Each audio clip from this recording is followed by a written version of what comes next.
Greetings. My name is Dr. Wadell Brooks Sr., your host, and this is Community Forum. Ladies and gentlemen, we have an outstanding program this evening and with outstanding guests. We have Ms. Kristi Long. She's the president and CEO of United Way of Lake County.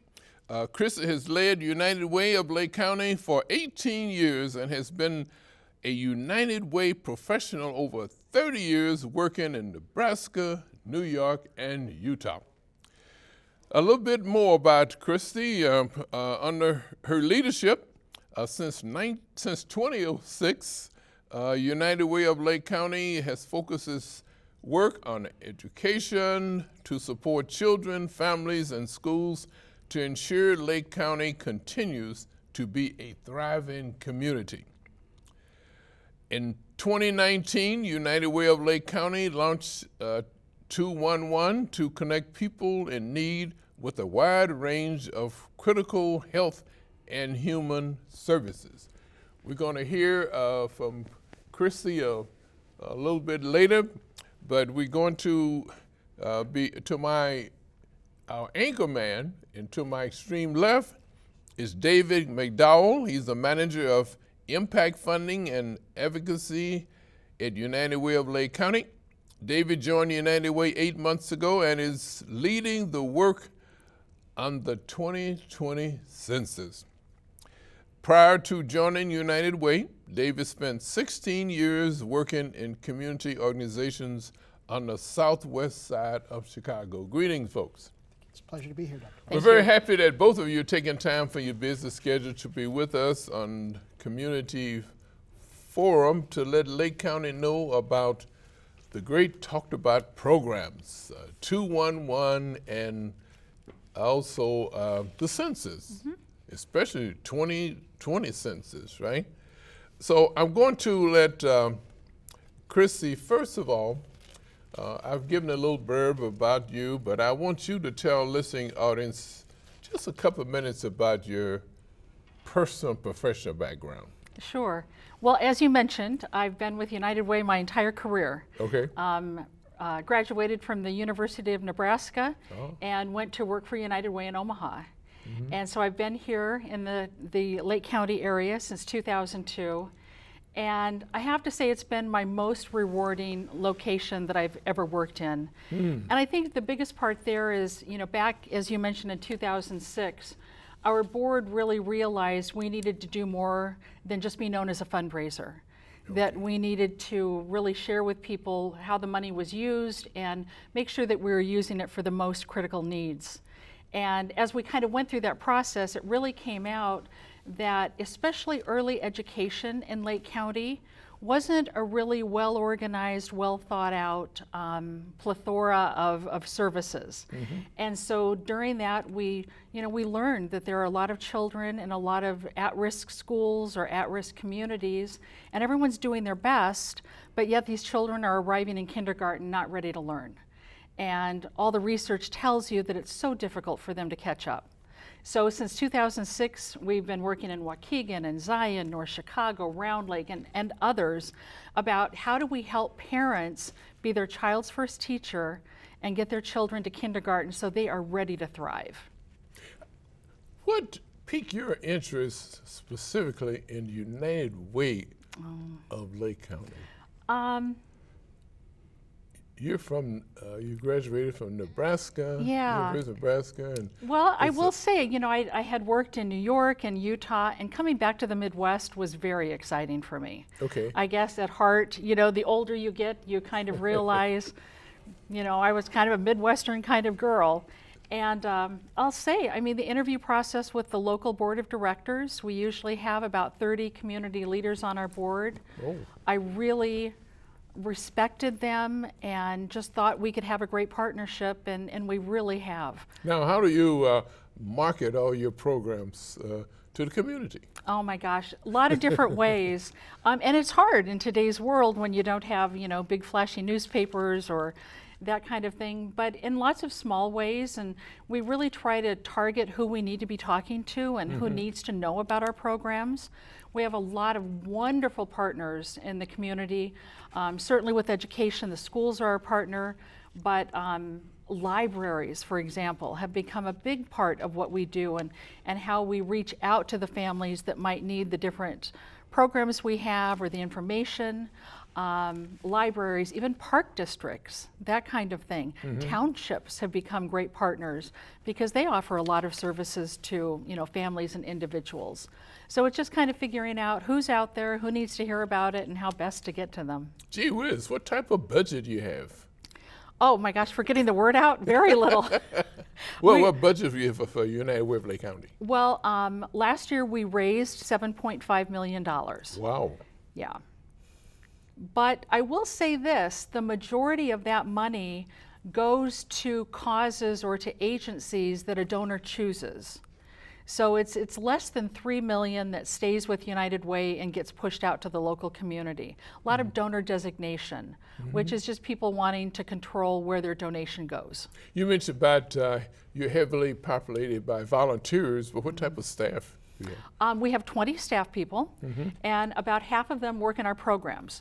So they work in our programs supporting early education, third grade reading skills, volunteerism, and then we have about 10 people that work on the fundraising, the finance, the marketing, and all of that. Well, one great program, audience, and I say our audience because Lake County is approximately 750,000 people, but our Comcast listening audience about 100,000. You know. Okay. But we're also online, drbrooks.tv.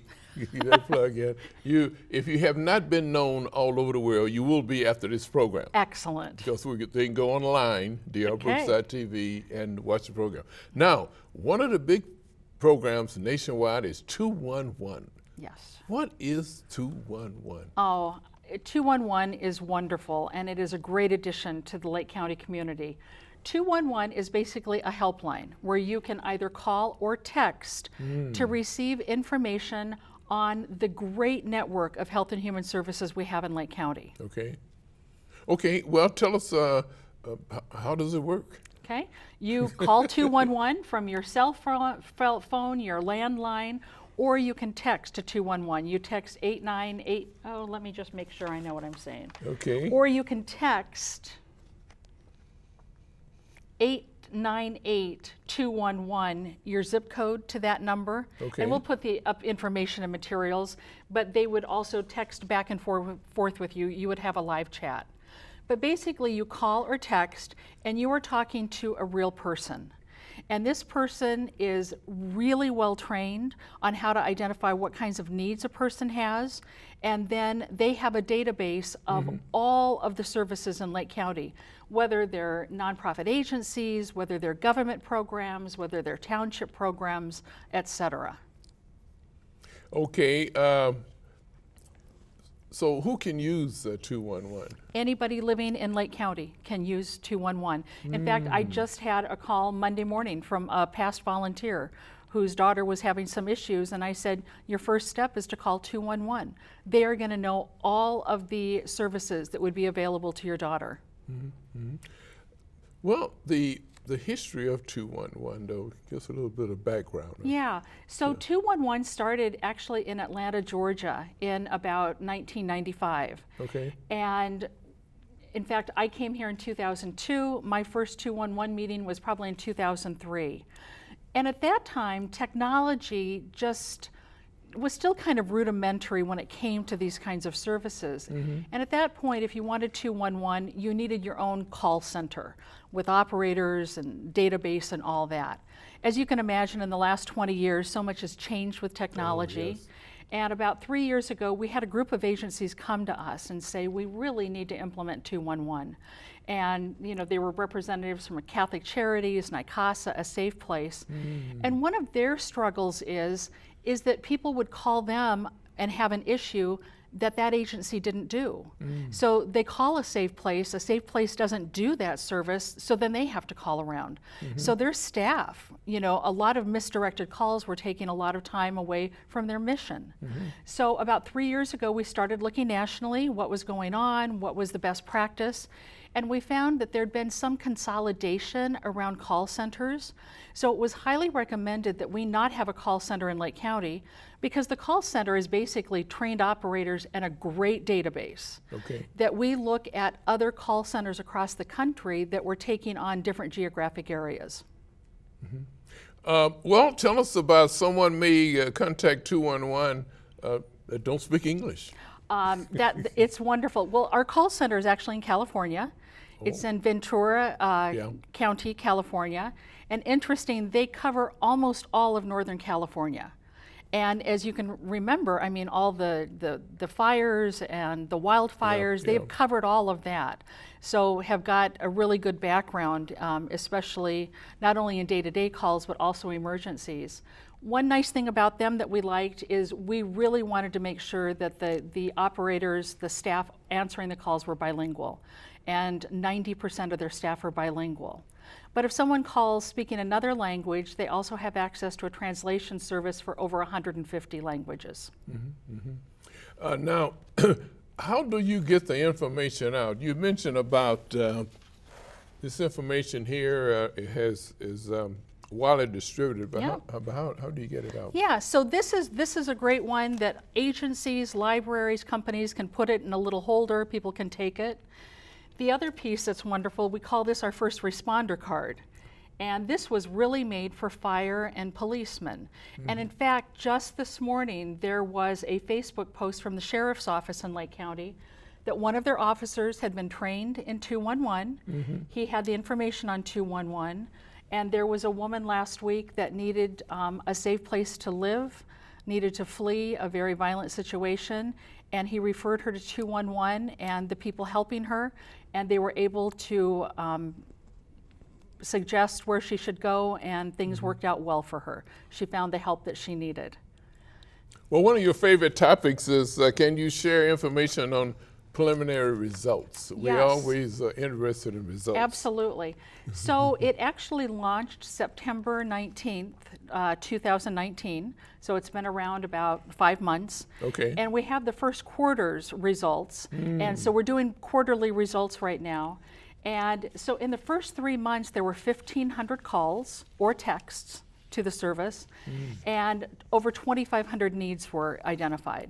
So as you can imagine, someone might call and say, I'm having problems making my utility bill, but this staff person is really going to probe and find out what's going on in that person's life. They might find out they lost their job, or they might find out they had an unexpected bill and need help with other things. So they're really trying to problem solve and make sure that they're addressing all the issues. In the first 3 months, the most requested services have to do with homelessness, housing, and mental health. So the person answering the phone has to be knowledgeable. Very. In order to refer people to the right source, right? Right. They do. And actually, part of our job will still be to maintain that database. So we have a staff person here. I don't know if you remember the first call or Find Help Lake County. We used to have just a little booklet that we would print out once a year. And the minute you printed it out, it was out of, I mean, telephone numbers were changing, agency programs were changing. So all of that information went into the foundation of the 211 database. But one of the things we're always doing is inquiring and looking for, are there any new programs? Have nonprofits changed programs? Are there new government programs? And as 211 becomes more sophisticated, it can even get more specific with how it helps people. So for example, if someone called and they're inquiring about, the person's background, and they find out they're a veteran. Oh, well, for your issue, there might be a specific program at this agency or at the VA or that. So we hope we can get more and more information into the database, so we're giving really good referrals to a person. Now, are there other agencies promoting 211? Oh my gosh, absolutely. The nonprofit community has come together. You know, Okay. I mentioned Catholic Charities, A Safe Place, NICASA, and coalitions like a Partnership for a Safer Lake County, the Opioid Initiative. Lots of those have come together. But the other partner that has just been tremendous are the townships. Oh. And before that, United Way did not have a lot of knowledge or working relationships with the townships. But through this, we have a real appreciation for, you know, how local citizens often first call their townships. But the townships are like agencies. Sometimes they don't know everything else that's out there. So we're hoping that if someone calls a township and about an issue and they don't have an answer, they're calling 211 to say, you know, I'm sitting here with a person in my community. They've got this issue. How can I direct them? I wonder, on the United Way of Lake County, do you have emphasis on youth programs? Oh, absolutely. Absolutely. What type of programs you have Yeah, for youth? yeah. We look at a lot of like the early learning, maybe like birth through age 8. Okay. And then youth programs, you know, elementary school through high school, and then a lot of basic needs programs. Well, I'm going to give you a break. Well, we're coming back to you. United Way is such a great organization and helping people here in Lake County. We're going to talk to David McDowell. Yes, sir. You know, I gave you a little brief introduction, but I want you to enlarge upon us, tell us about your personal professional background. Sure. I've been working for United Way of Lake County for about 9 months now. Okay. I am a fairly new resident to Waukegan. I moved up here about 3 years ago, come from Chicago. Okay. And before I came to work for United Way of Lake County, I worked for 28 years as an organizer, as a community organizer, doing political organizing, doing labor organizing, and for the last 16 years I worked for a community organization on the southwest side of Chicago. You seem to be get a joy out of working in community organizations, but what kind of piqued your interest into getting involved in community organizations? Oh, that could be an hour-long show in itself, Dr. Brooks. I actually, when I went to school, I trained to be an artist. Oh, okay. And worked for 7 years as an illustrator and an art director in agencies, and enjoyed that, but started to look around for other things to do and started volunteering in the evenings, and got drawn into doing some political work, and I really loved it. I really enjoyed having an impact out in the community, and kind of shifted my gears and started doing that instead of the original work I did. It wasn't the same era as President Obama was when he was working with I community was organizations. doing organizing then, but I was doing it in the Kansas City area. I came to Chicago in 2001. So when I came to Chicago, President Obama was one of our senators on the South Side. Right, right. So I got to work with him in the State House, but not. Well, we're going to be talking about another topic that the I guess the whole country is interested in, especially this area here, Census 2020. Now, what is the census and how is it used? Well, the census is done every 10 years. Okay. It is a mandated count of every person living in the United States, mandated by the U.S. Constitution. And it has been done, this is the 24th census. It has been done since the start of the country. It's done every 10 years. Initially, it was used to define how many members of Congress the country would have as the country expanded. But it now is used for three main reasons. It's used to determine how many congressional representatives a state has. Illinois currently has 18, and we're likely going to lose one because of population loss since the last census. Okay. It is used to decide when the federal government gives money to the states, how much money does each state get is based on the population for more than 130 programs. And it's also one of the best ongoing data sources for studying changes in population growth in the world. Wow. And so it's used by planners to decide where new schools are going to go, It's used by organizations that are doing research because it allows them to look at populations and how populations change. Now, what about United Way's role in the census? Well, we are very excited to be a part of the Illinois Department of Human Services census outreach. IDHS is funding community organizations like United Way all across Illinois to use our community connections to encourage people to participate in the census. And you mentioned before, but who is responsible to respond? Well, you said it's required by law? The Constitution requires the government to count everybody.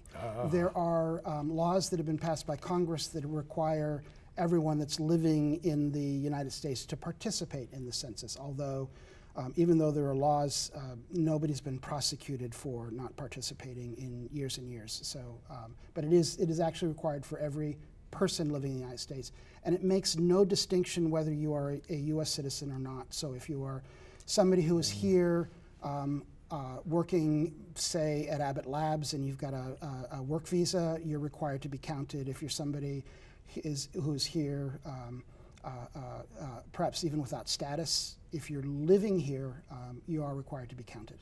The census, go ahead, I'm sorry. I just wanted to say one thing important. The census does not ask if you are a U.S. citizen or not, but it does require that everybody who is living here, regardless of their status, be counted.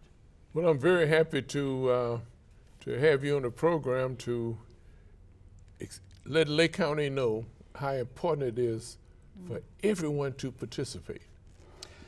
And we think it really is. One of the reasons why we wanted to be a part of the IDHS's census outreach is that there are a number of communities that are traditionally hard to count, a number of populations that are traditionally hard to count, and includes families that are low income, families that rent, immigrant families. Surprisingly, children under 5 are a hard to count community. The U.S. Census Department, looking at birth records and death records between 2005 and 2010, themselves determined that there was more than 1 million children not counted in the 2010 census. When they compared birth and death records versus the actual count, they had missed over 1 million children under 5. And so there's a number of populations that are at risk for being miscounted or undercounted. And that has a very large impact, certainly on the state and local communities, because the amount of money that the federal government will give Illinois to fund programs like SNAP or food stamps or WIC or even All Kids, the state insurance for all children, the amount of money that the state gets is dependent on the census count. And so there are estimates that range between for every person missed, Illinois will lose between $900 to $1,800 a year over the next 10 years. And so it's very important to make sure our programs are funded. And these are the populations that we've chosen to get the word out to are families with children under 5, people who live at or near the poverty line, people who are experiencing homelessness, and seniors. And we chose those communities because those are the communities that United Way of Lake County and our community partners serve on a regular basis. And so we're working very hard to raise money, to run programs. Having a full census count is another way to bring money in that helps those communities. You know, just today I received the information in the mail today. And so now I will be sure to get that information back at least by Monday, by the next couple of days, because I know how important it is. So if people knew how important it was, or it is, then they would get it, they'd follow the same procedure and get it back as soon as they could, right? I would certainly hope so. There are a number of reasons why populations are undercounted, and I think most people's initial impression is that people choose not to be counted, but there are actually 4 different reasons why folks are undercounted. The first one of which is the census doesn't know where they are. And so what the Census Department is doing, like for you, they are mailing information to the households that they have on record. And so if they don't have an address, they can't mail it to somebody, or if somebody is living in a household with another family, people are double amp, or there's an apartment in the basement that may not have a separate address, they may not get a census form. So if they can't find people, if they don't know where they are, they can't get them a census form. The second reason is the Census Department knows where they are, but there are other barriers to reaching them. Somebody lives in a gated community and they don't respond to their census mail, then they go knock on the door, they can't get in and talk to them. The third reason is that some people are hard to persuade, and this can be because of fear. People are mistrustful of the government, or they're not completely clear on why the census is being asked, and they just want to protect themselves and not answer it. And then the third reason is you might have the census being able, or the fourth reason, you might have the census know where people are, they can get to them, the people do want to fill it out, but there's another barrier, which could be a language barrier, it could be somebody is blind or hard of hearing and does not know how to access the services that allow them to do it, or they may speak any number of different languages and can't figure it out. So for the four reasons why people are undercounted, really only one is in the control of the person themselves. Are there certain populations more at risk than others? There are, and this is based traditionally on looking at what's happened in previous counts. Okay. And it's important to understand that they're described as whole populations, for instance, people who are foreign born, children, families with children under 5, communities of color tend to also be undercounted. It doesn't mean if you are a person of color, you are hard to count. It means that in those larger populations that there are more people that are missed than not. And there are people who are renters are missed at a high level. People who are low income are missed. And so if you are a family that lives in a community of color and you rent and you have a small child and you have a low income, you fit into 3 or 4 of those separate groups, and so the risk of being undercounted increases. And so what we're doing is we're working with organizations that reach out to the families that are a part of our 4 hard-to-count communities and interact with them on a daily basis, working to move those the information about the census out through organizations that these families work with on a daily, weekly, or monthly basis that they trust. I think you clarified this, but you may want to just go over it again. The Constitution requires a census be taken. Yes, sir. Every 10 years, right? Now, homeowners probably will get theirs turned in quicker than renters. Renters may just say, "Hey, I'm not going to." And how would renters be checked if they don't mail this in? Because they'll probably go to the homeowner. Well, it will go to the address. Oh, okay. So it would renters that will get it. There are several challenges around getting an accurate count. Okay. One of those is that we're doing something new. The Census Department is doing something new this year that they've never done before. They're encouraging almost everybody to respond to the census online. Oh. So only 5% of the households across the country will get the traditional old questionnaire in the first mailing. I assume you got an envelope. Right. So you got a notice that said, here's where you go online to, I believe it's my2020census.gov. And you can fill it out online, or you can do it by phone. You can call in and do it by phone. The first step is getting that online invitation. For many families that might not have broadband, for seniors that might not be comfortable with computers, that constitutes a barrier as well. The way the timeline for the census is, the first mailing, which you just received, started going out this week and will continue in waves through March 20th. So people may not get the letter for another 2 or 3 weeks. There will be 5 other reminder letters that are sent out between early March and the end of April. The last reminder letter that will go out will also include a paper questionnaire for everyone who has not yet responded. So there will be a paper questionnaire. But you know, when you open up your mailbox, there's letters and junk mail and all kinds of other things. And so the risk of somebody taking that and setting it aside and not responding to it is great. But even if they do respond to it, getting the census filled out accurately is a challenge. So people might not know that they're supposed to include their children. You've got a lot of complicated families in the modern era. So somebody may have their own children, but their cousin may be living with them with their cousin's child.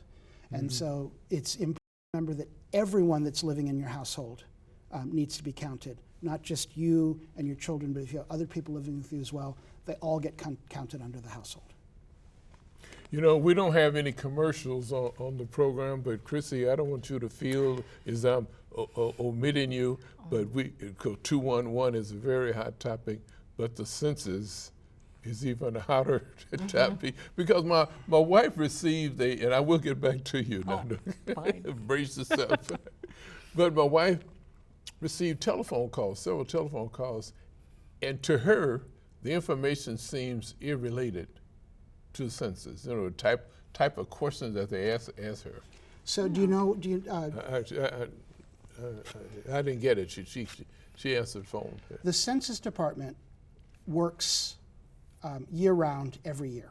Okay. So the actual decennial census, the 2020 census, happens once every 10 years. But the Census Department is still doing surveys in between that. And one of those is called the American Community Survey. They do that each year, and it's one of the surveys that gets a lot more information and a lot more often. We use information coming out of the American Community Survey when we want to report on things. It's likely that she's talking to the Census Department, but it's a different census. It's not the actual census, it's the American Community Survey. And they do ask a lot of questions that the census doesn't ask. Okay, and I'm asking questions that the public have not had a chance to ask. Yes, sir. But tuning in on Community Forum, they do get it from experts like you. Well, one of the things that is really challenging about the census, since it comes around only every 10 years, organizations like ours don't do this every day, so we've all had to become experts very, very quickly. And sort of coming back to 211, one of the reasons why we thought this was a great combination is that we are actually using 211 in our census outreach work. And that is when we go talk to people, we're letting them know if they have any questions about the census or if they're looking for anybody that can help them, including finding computer access to do it online, to call 211. We have a number of community organizations that are funded to provide help on the census, and many libraries and library districts in Lake County are also officially census help sites. And so if anybody has any questions, dial 211 and the call specialist will get you information about the closest organization that can help you. For example, both the North Chicago and the Waukegan Public Library are census assistance sites, and you can go in at any time and they will answer questions and help you figure out how to get access if you need it, if you don't have your own computer. But call 211, dial 211. All right, so it is related. Yes, sir. Highly related, yeah. Well, what about the 2020 census deadline? A timeline, I should say. The timeline. I started to talk a little bit about the timeline. One of the things that many people will hear is that April 1, 2020 is the official census day. Okay. And it's important to know that April 1 is not a start date and it's not a deadline. The census, you got your census notice to fill it out in the beginning of March. People can continue to self-respond all the way through July 31.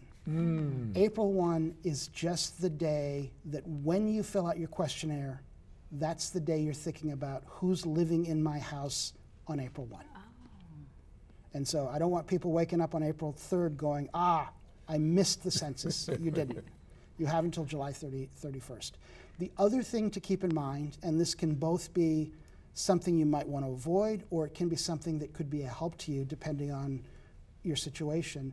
Beginning May 13 is when the Census Department sends out staff people to knock on doors that have not yet responded. These are the old census enumerators that walk the neighborhood, and and go to help people. So if people are not interested in having a federal employee knock on your door, it's best to try to get the census done before mid-April, and then the chances are pretty good that you won't have anybody knock on your door. Conversely, if you're a senior and you can't figure it out, somebody eventually will knock on your door. Just be sure to let them in and talk to them, and they will be official U.S. Census Department employees, and they will be there to help. You mentioned questions asked, but what type of, the survey questions, you mentioned, but what about, what questions are asked on the census that people shouldn't be afraid?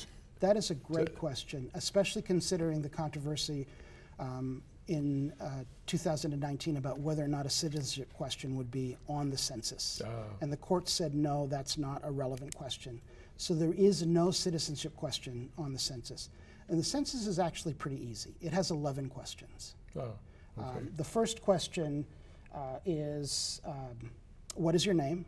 And then how many people are living at this address? Then it asks, is this address, this home, is it rented or owned? And then it asks for a telephone number. And the reason that they ask for a telephone number is in case there's something that's not clear on the form, they can call you and get clarification rather than having to send somebody out. And then they ask the person who's filling out the form, what is your sex, your age, your date of birth. It asks if you are Hispanic, Latino, or of Spanish origin, and then it asks your race. And that's essentially all that the census asks. In fact, if you own a driver's license, even if you're here undocumented and you own a temporary visitor's driver's license, or you have a child registered in school, or you're signed up for government programs, this is all information that the government in one form or another probably already has. It's just that information can't be used on the census. It needs to be collected new every 10 years. The census form is fairly long because it has space for 9 other family members where they ask the same questions. What is your name? What is your relationship to the first person? And then what is your age, sex? Are you Latino? What is your race? And so the form itself looks long, but it's really only 11 questions. And they're fairly simple questions. Well, I want to give you a chance to get your breath now and take a break. And I want to check with Kristi. And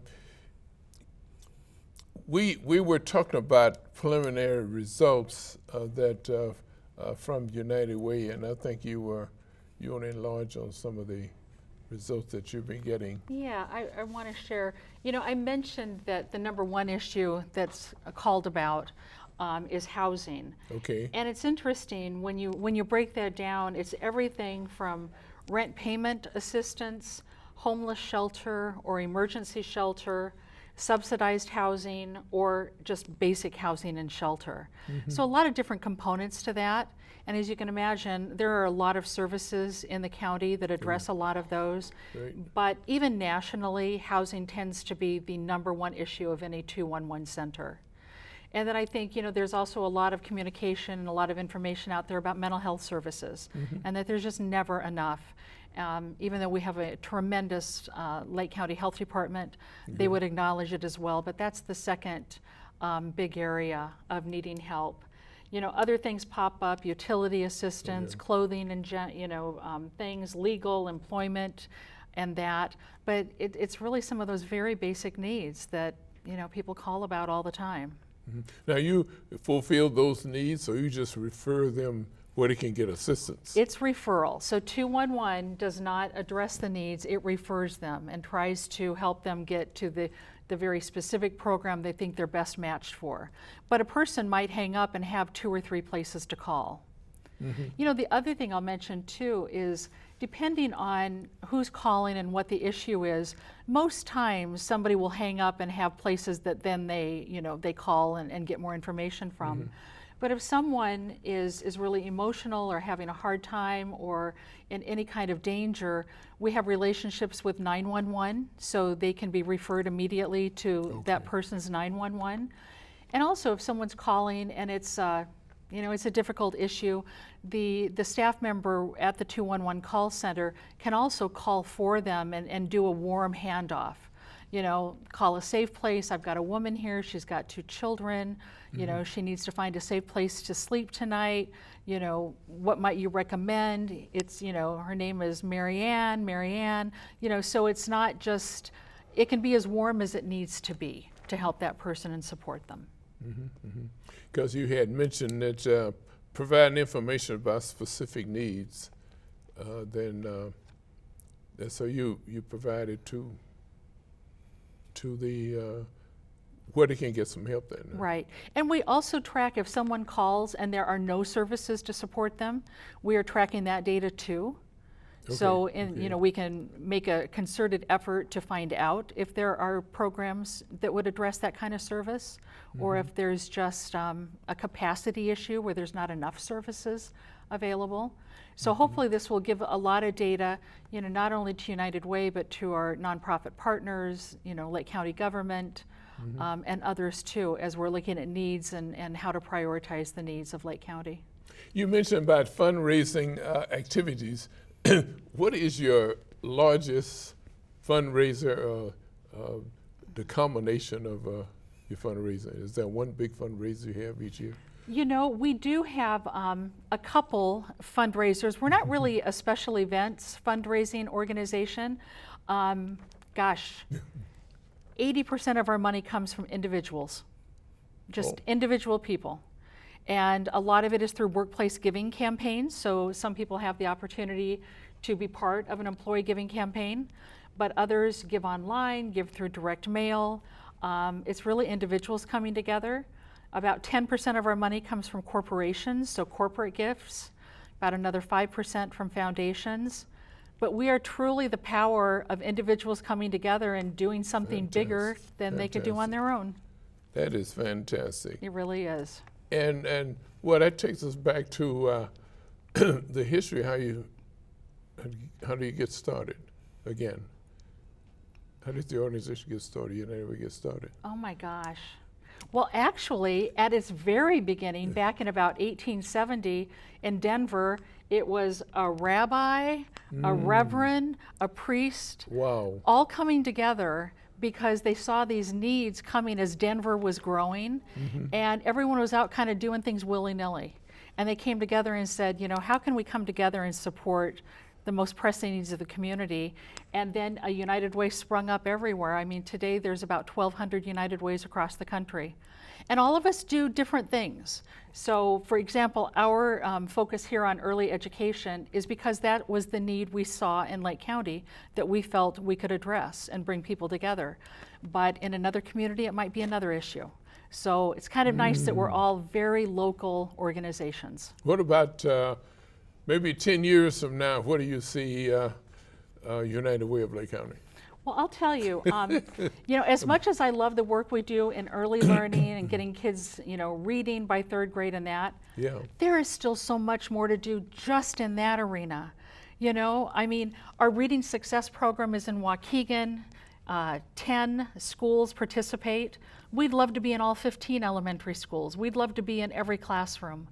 Early learning, last year about 130 children went through summer programs. There's probably 2,000 children that need to go through summer programs. So I would like to see us, you know, stick to our focus, but really increase the number of families and children we can support. You know, you brought up an outstanding point.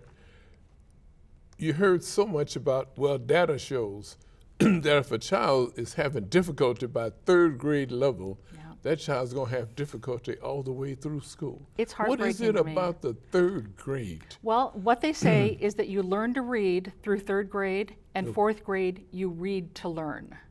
So you think about 4th grade. In 4th grade you start with problem solving in math, in science, in social studies.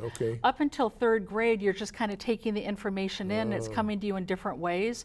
But by 4th grade, if you can't read and comprehend what you're reading, you get behind so much more quickly. So it really is just a really magic spot in a child's success. Thank you very much. You have enlarged on that data. Wow. That's I always wanted one about that. That's the that's the level. Yeah. Because if they have difficulty by the 3rd grade, then each grade level they're going to get further behind. Yeah.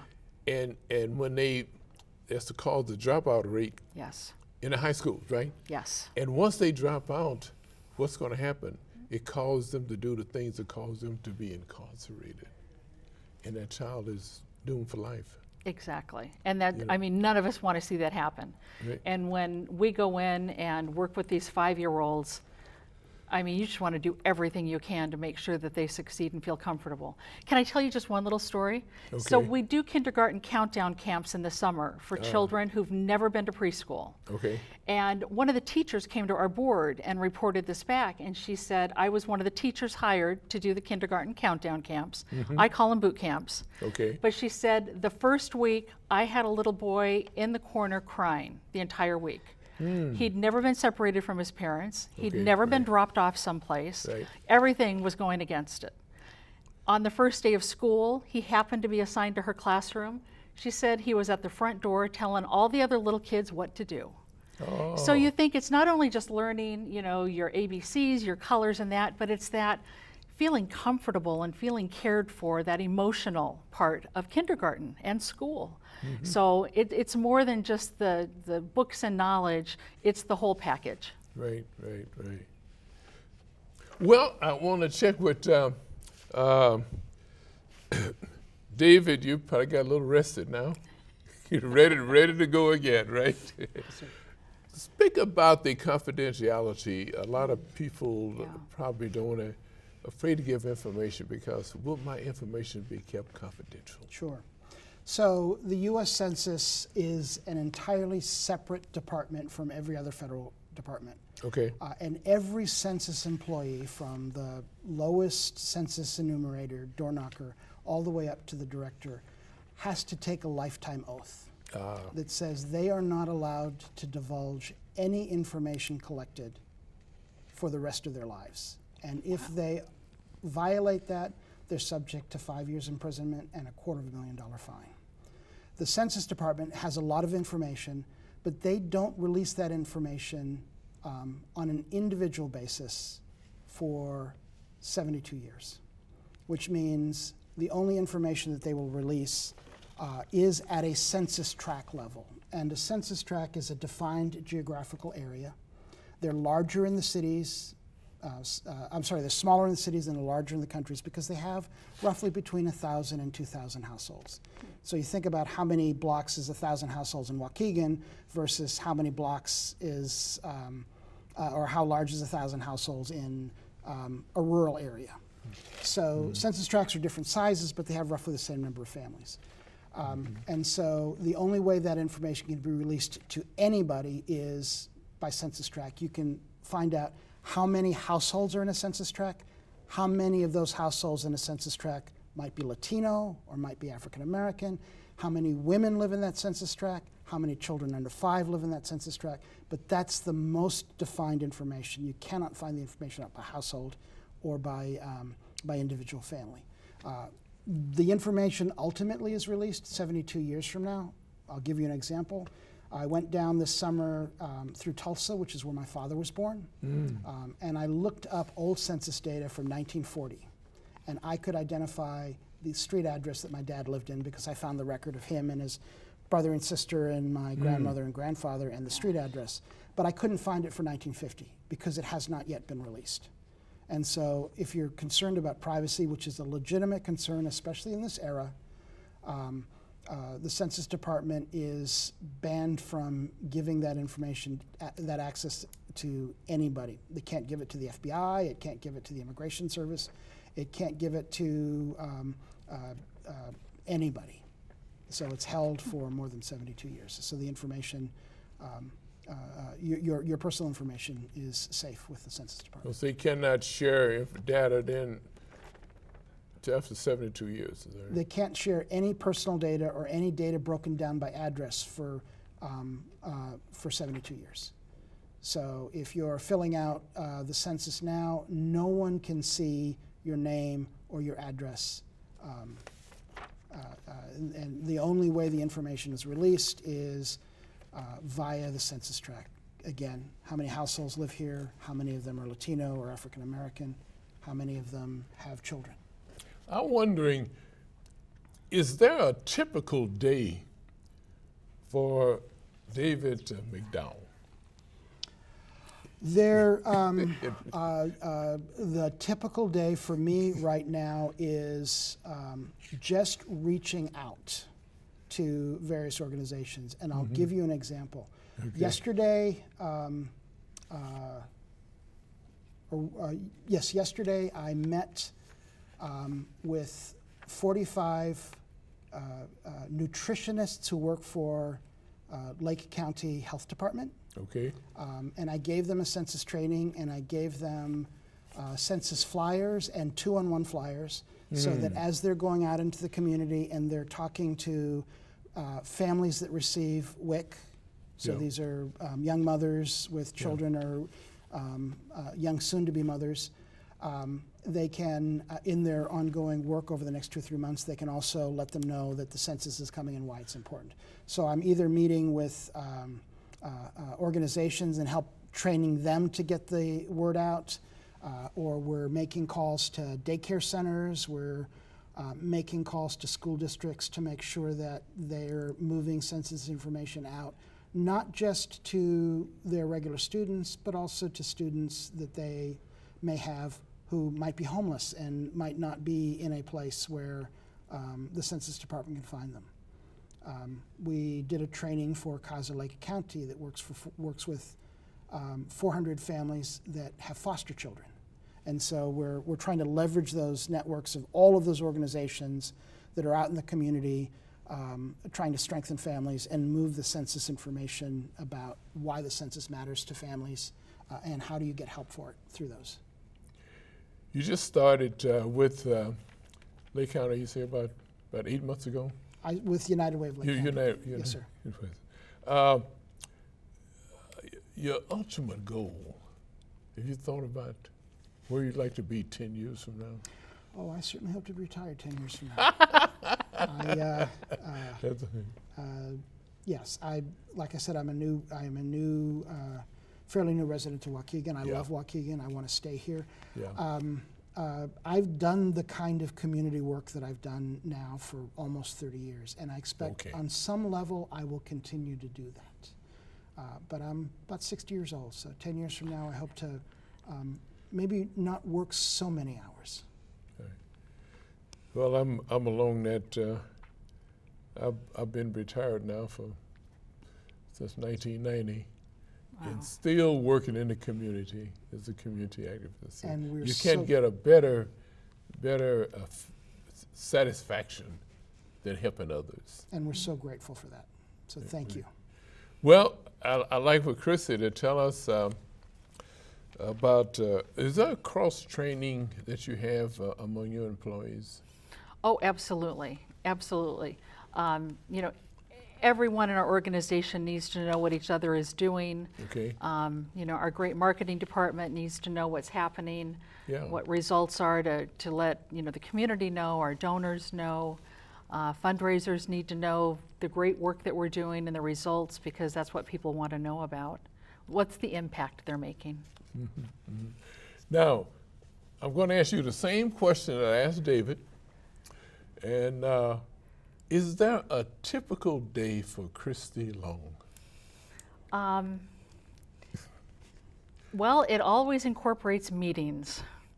And as you can imagine, for our staff to be on top of things, a lot of internal meetings. Mm-hmm. You know, right now we're having meetings around a big event we put on for the summer called Stuff the Bus. And it's all about getting companies, individuals, churches, schools to donate backpacks. So every child in every school district has what they need on the first day of school. Mm-hmm. So those kinds of meetings. Other meetings are community meetings, like coming out here. Okay. You and I saw each other at the Martin Luther King breakfast. Okay. So interacting with other, you know, agencies, government leaders, just anyone who's working on the issues that we care about. Mm-hmm. Mm-hmm. Yeah, we hadn't planned on this. We met. We talked, had an enjoyable evening at the same table there, and here we are letting all of Lake County know about 211 Yeah. and also the census, which is 2020 census, which everyone, not only Lake County and all over the country, is interested in hearing about. You know, one thing I did want to mention is there's also a very robust website around 211, and it is 211lakecounty.org. And it has some of the materials that we're seeing here. It has results. It has people who are involved with it. There's a whole area around a toolkit so people can print off materials or order materials, but it has great information. And you know, if someone just wants to learn more or wants to look at, you know, different services that might be out there around certain issues, 211lakecounty.org is a great place to start. And I'd like to just emphasize, I cannot emphasize more, the importance of the 2020 census locally, because it impacts on funding that we all in the community benefit from, right? Yes, sir. And if we want to keep our taxes down, you know, we representatives, we have a population decrease, so we are going to get one less probably representative, right, in the U.S. Congress, you know. Yeah. But just emphasize the benefits of the having the census. Although more than just by constitution, we have to have it. And one of the things that you've talked to me about is just the funding, like for roads and infrastructure. So. Okay. So Illinois received more than $35 billion in federal funding for programs that the amount of money Illinois gets is decided by the census. That's in 2015. Okay. So that happens every, so there's $35 billion every year over 10 years.